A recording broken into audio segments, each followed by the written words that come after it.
contra el maltrato. Senado aprobó ley que castiga con cárcel a quienes agregan física, verbal o psicológicamente a su pareja, a sus hijos o a sus padres. Las demandas por lesiones personales serán tratadas como delitos de violencia intrafamiliar. El ataque entre parejas divorciadas o a parejas de relaciones extramatrimoniales también será penalizado. Por ley se abre la posibilidad para que grandes superficies donen al bienestar familiar alimentos y productos antes de expirar fecha de vencimiento. Plenaria del Senado aprobó mecanismo para designar Contralor de la República con el acompañamiento de universidades en la elección. En manos del presidente Santos quedarán dos leyes aprobadas por el Senado, la que regula el destino de las propinas y la de honores para la Universidad Nacional, que le entrega 500.000 millones de pesos. Tumaco será elevado a Distrito Especial Turístico y Portuario.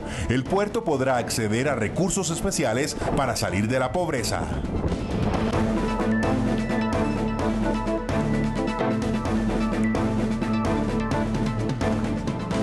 En víspera de la segunda vuelta electoral, el presidente del Congreso, Efraín Cepeda, invitó a los colombianos a participar activamente en la elección del nuevo presidente de la República. Llamó a ejercer libremente el derecho al voto y a cumplir este compromiso con la democracia de una manera responsable. Pues el llamado es que tengamos unas elecciones tan tranquilas y pacíficas como las del pasado 27 de mayo. Que los colombianos acudan masivamente a las urnas, como lo hicieron también el 27 de mayo, porque la seguridad está garantizada. Son estas las primeras elecciones sin la FARC y los colombianos han demostrado que pueden hacerlo masiva y libremente, y que por supuesto bajemos esta polarización que hay en el país y transitemos por el camino de la reconciliación entre los colombianos. ¿Y cuál es el mensaje para los candidatos? Los últimos días de campaña con altura, y el que sea el presidente de la República, pues a respetar la Constitución y las leyes de Colombia, y por supuesto a estar muy encima de que no se vuelvan a presentar fenómenos graves de corrupción o fenómenos ninguno los aceptaría el país, fenómenos de corrupción para el próximo gobierno. Más de 240.000 votos fueron anulados en las elecciones del 27 de mayo por cuestionados errores de marcación. Para que su voto sea válido y le sume al candidato de su preferencia, tenga en cuenta varias recomendaciones. Los votantes encontrarán un tarjetón con 3 opciones. Recuerde, para que su voto sea válido, solo podrá hacer una marca en cualquiera de las 3 casillas. Quiero que hagamos efectivo ese derecho, pero también ese deber de participar masivamente. Votar tiene beneficios. Quien presente el certificado electoral podrá acceder a rebaja de 1 mes en la prestación de servicio militar, 10% de descuento en la matrícula universitaria para estudiantes de instituciones oficiales, 10% de descuento en el valor de la expedición del pasaporte y duplicados de libreta militar y cédulas, media jornada laboral de descanso remunerado y prelación en caso de empate en becas educativas, predios rurales y subsidios de vivienda ofrecidos por el Estado. Que se informen, que se ilustren, que se documenten, que voten por quien consideren el mejor. Senadores invitaron a los colombianos a asistir a las urnas. Que esa abstención, que ese desinterés de los colombianos que se quedan en sus casas se vaya acabando. Voten a conciencia, voten por el que quieren y hagan respetar su derecho a decidir libremente. Nadie tiene por qué obligar a nadie a votar en una u otra dirección.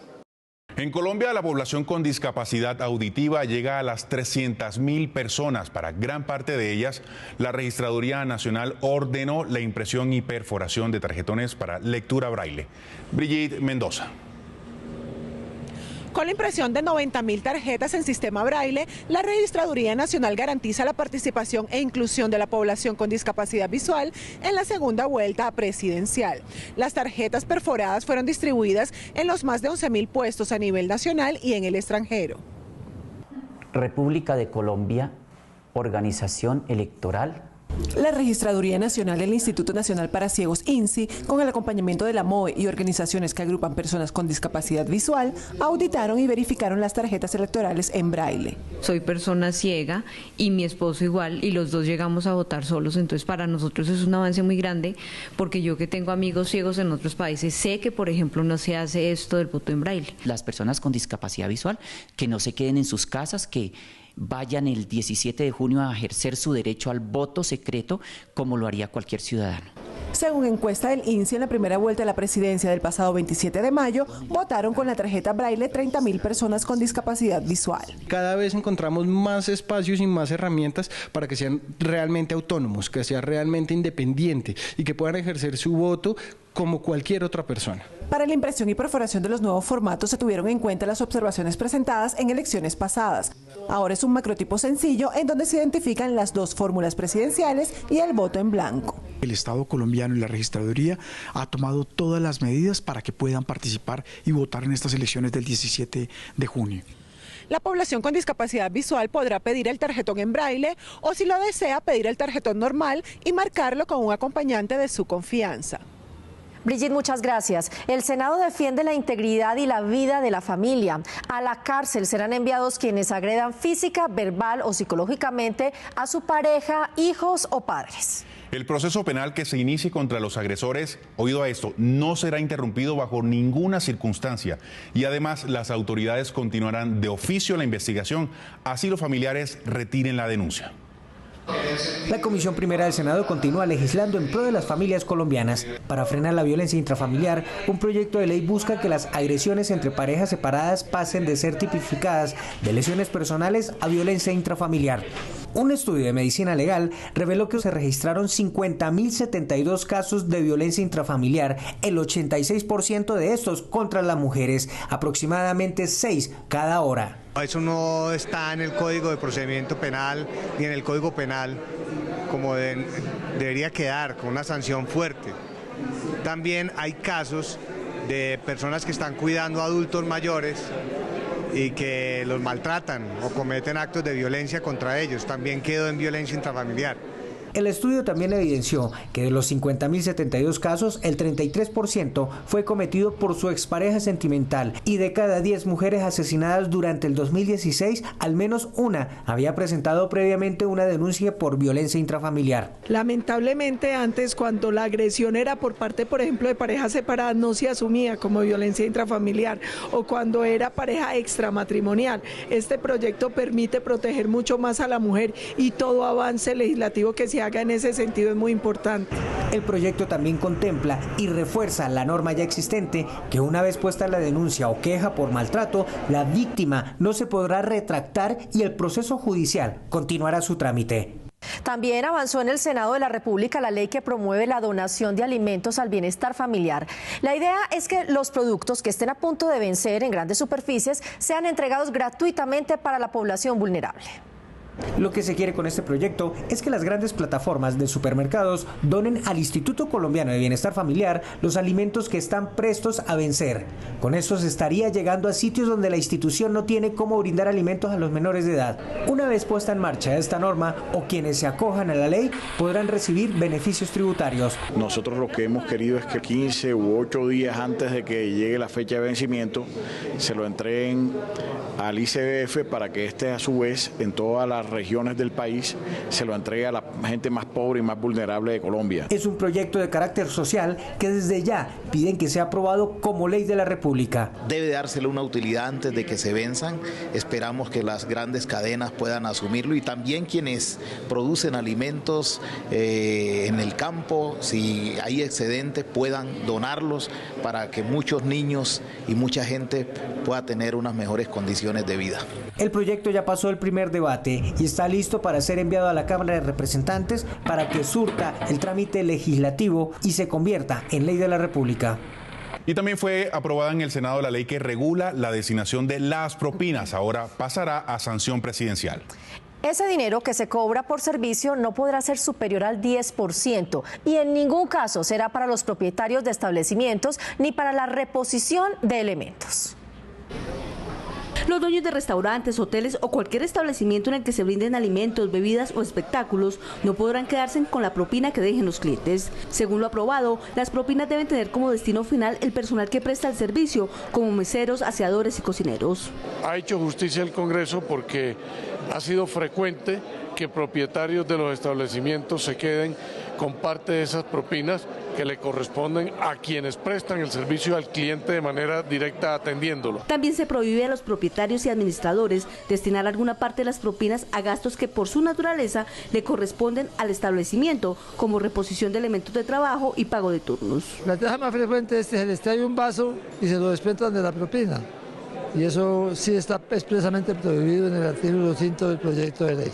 Las propinas, según lo aprobado, podrán ser fiscalizadas por todos los empleados del personal de servicio. El sentido de dar una propina es premiar, reconocer el buen servicio, ese esfuerzo que ha hecho quien ha estado a cargo de la atención del cliente. Una vez sea sancionada por el presidente, la ley de propinas se regulará para que los dueños de establecimientos que incumplan con la norma sean sancionados con multas millonarias.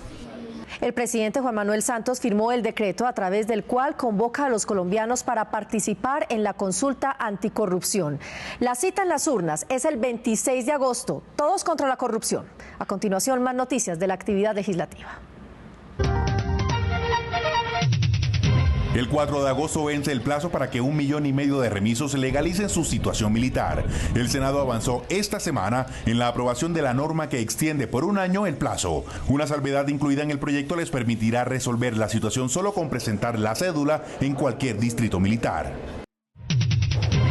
El Senado se unió a la campaña de donación de sangre. Se calcula que del 1 millón de unidades que se requieren anualmente, solo se recogen 800.000. En Colombia, solo 17 de cada 1.000 personas donan sangre. El Senado avanza en un proyecto de ley para incentivar esta práctica que salva vidas. El senador Juan Manuel Corzo grabó estas imágenes que registran el paso de cientos de venezolanos por Colombia, que recorren a pie miles de kilómetros para llegar a destinos como Ecuador y Perú. Familias colombianas salen a su encuentro en las vías de norte de Santander para ofrecerles un plato de comida caliente. El senador conservador Hernán Andrade fue condecorado con la Orden del Congreso de la República en el grado Gran Cruz Extraordinaria con placa de oro. El presidente de la corporación, Efraín Cepeda, reconoció el servicio al país del legislador huilense por sus cualidades intelectuales, profesionales y éticas. La Organización Demócrata Cristiana de América fue condecorada por el Congreso de la República en el grado de comendador. La distinción, solicitada y entregada por el presidente del Legislativo, Efraín Cepeda, fue hecha por la labor fructífera y altruista desarrollada en beneficio de la democracia en Colombia. Y después de estas breves noticias del Senado, les contamos que quedó definido el procedimiento para elegir al nuevo Contralor de la República.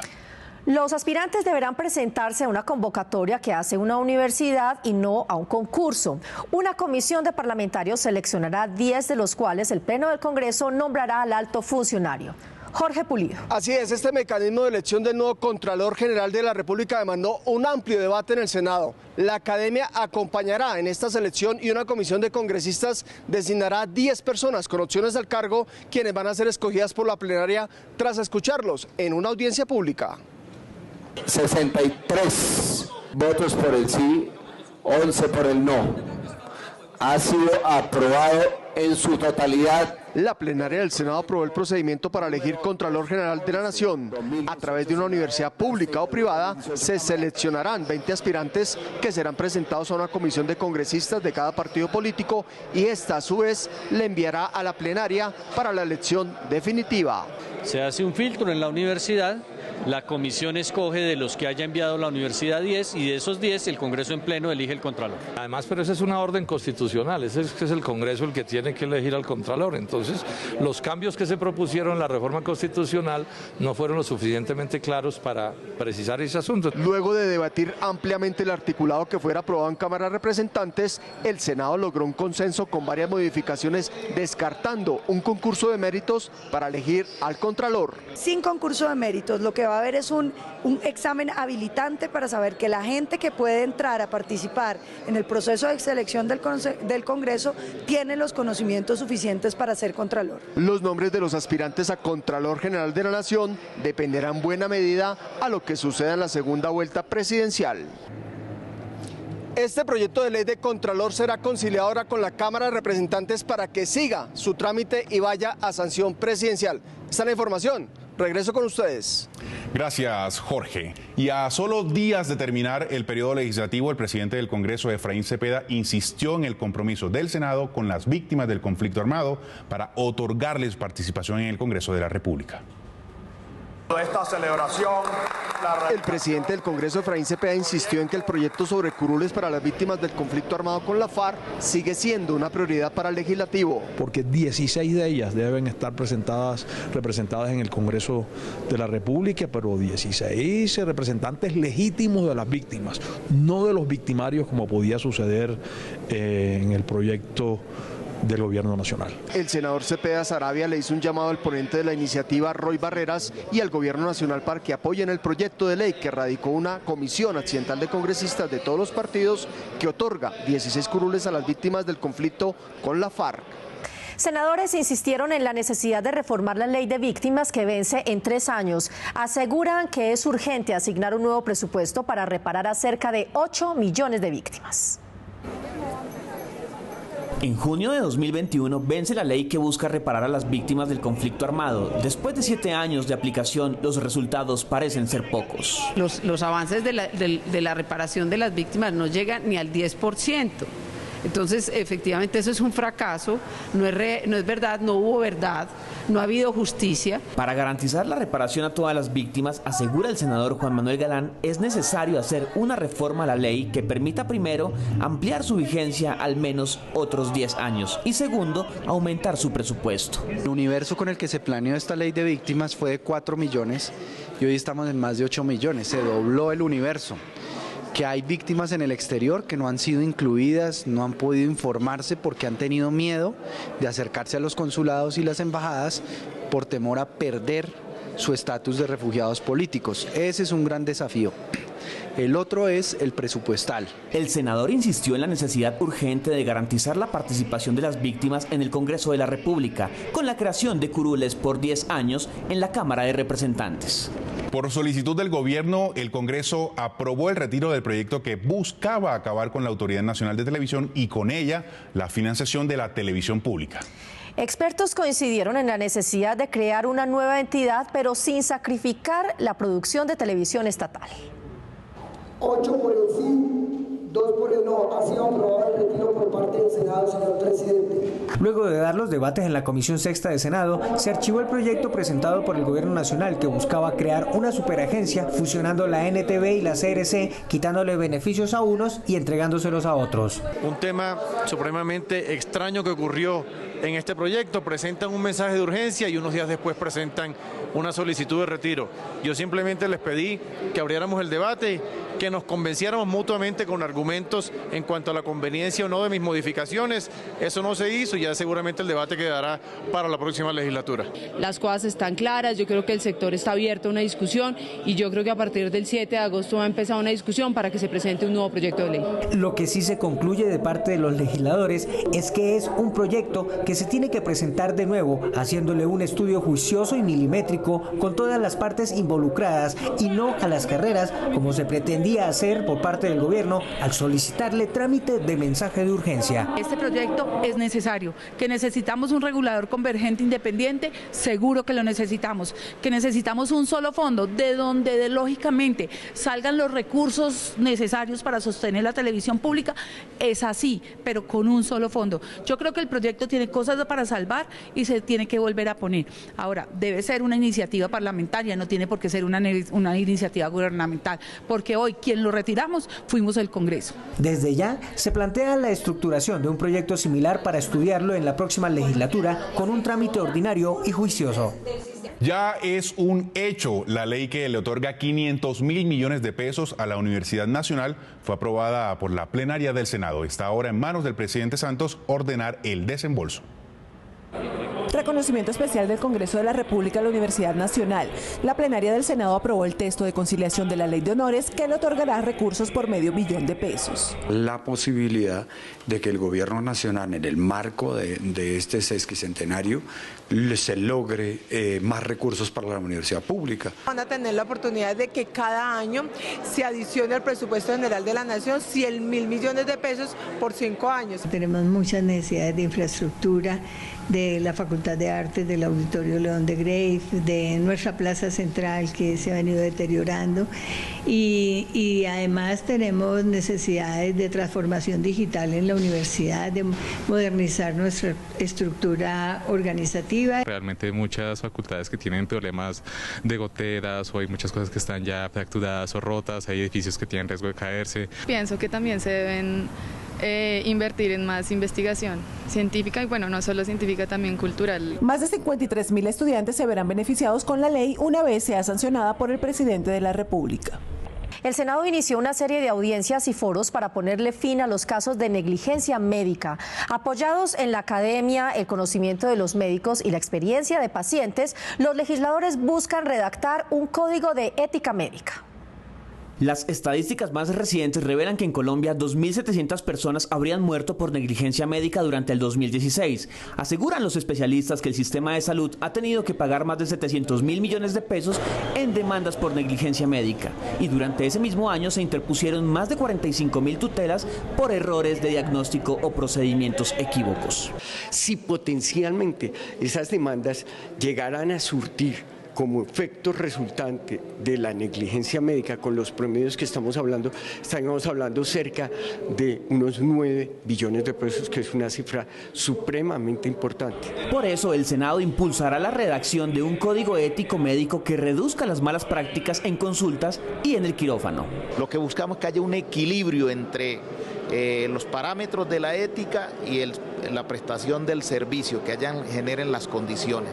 La ley va orientada a estos aspectos, va orientada a reforzar la autonomía del médico, a entregarle todas las herramientas para que el facultativo adelante bien su tarea, a adelantar procesos de actualización sistemática y exámenes de control cada 10 años. El código busca evitar que los procedimientos especializados sean realizados por médicos generales, como está sucediendo en casos de las cirugías estéticas. La Secretaría General del Senado reanudó el convenio de cooperación con la Universidad Nacional para desarrollar investigaciones sociales y económicas que permitan el desarrollo legislativo. Estudiantes de la Universidad Nacional de Colombia podrán realizar prácticas profesionales en el Congreso de la República, orientación en temas legislativos, cooperación en la elaboración de proyectos, así como producción en televisión y comunicaciones, gracias a la renovación del convenio con el Centro de Altos Estudios Legislativos, CAEL. Va a haber la designación de investigadores oficiales de la Universidad Nacional, de las carreras y de los programas de investigación que nosotros necesitemos para que nos ayuden a ir consolidando tanto la labor académica, pedagógica, de capacitación que hace el CAEL, como la investigación de temas que estén bien para control político o bien para leyes que se estén tramitando. La nueva mesa directiva de la Universidad Nacional, en cabeza de la rectora Dolly Montoya, y el CAEL hicieron seguimiento a este convenio interinstitucional que ya cumple 2 años y que fortalece además el vínculo de la academia y el Congreso. Bueno, Yaiba, vamos terminando ya nuestra emisión, pero desde aquí mucha fuerza a nuestra selección Colombia. Ya hoy inició oficialmente el Mundial de Fútbol y martes en la mañana Colombia-Japón. Usted por lo menos ya tiene un color patrio. Vamos a empezar a vestirnos así estos días. Uno de los colores, pero yo desde ya me confieso asistente técnico de José Peckerman para la selección, y que tenga mucho éxito y por supuesto que nos dé mucha felicidad a los colombianos que tanto lo necesitamos. Bueno, claro que sí. Y seguimos entonces. Tumaco será elevado a la categoría de distrito especial. La ley aprobada en el Senado está solo pendiente de la firma del presidente Santos. Esto le permitirá a las autoridades del municipio acceder de manera rápida a nuevos recursos para inversión social. Y con esta nota los invitamos a nuestra emisión de la próxima semana. ¿Nos vemos? Claro que sí, nos vemos. El municipio de San Andrés de Tumaco está ubicado en el departamento de Nariño y es conocido como la Perla del Pacífico. Y una vez el acto legislativo sea sancionado por el presidente de la República, será elevado a la categoría de distrito especial, industrial, portuario, biodiverso y ecoturístico. Es una gran herramienta que hacia futuro y en el corto y mediano plazo va a mostrar unos resultados que permitan solucionar una problemática tan grande como que hoy la tiene. Tumaco alberga 220.000 habitantes importante, 100.000 de ellos jóvenes que esperan acceder a oportunidades laborales y de educación superior. No únicamente puede ser la fuerza pública y su presencia la que garantice el orden público, es mucho más importante las reivindicaciones sociales que se puedan generar con un pueblo que ha padecido tanto durante todos estos años por cuenta de la violencia y del narcotráfico. Con la nueva categoría, el municipio recibirá recursos adicionales, tendrá mayor autonomía y podrá fortalecer su presencia institucional para así proyectar a Tumaco como territorio de paz. Este elemento que hoy ha dado el Congreso al Gobierno Nacional, sin lugar a dudas, será la herramienta que necesitamos para nosotros poder llevar respuestas eficaces y efectivas para el desarrollo de nuestro municipio. Un potencial que se espera pueda ser explotado con la categoría de distrito es el turismo. Tumaco cuenta con hermosas playas y entre sus paisajes marítimos se destaca el Cabo Manglares, la Bahía y las islas de Gallo, La Barra y El Morro.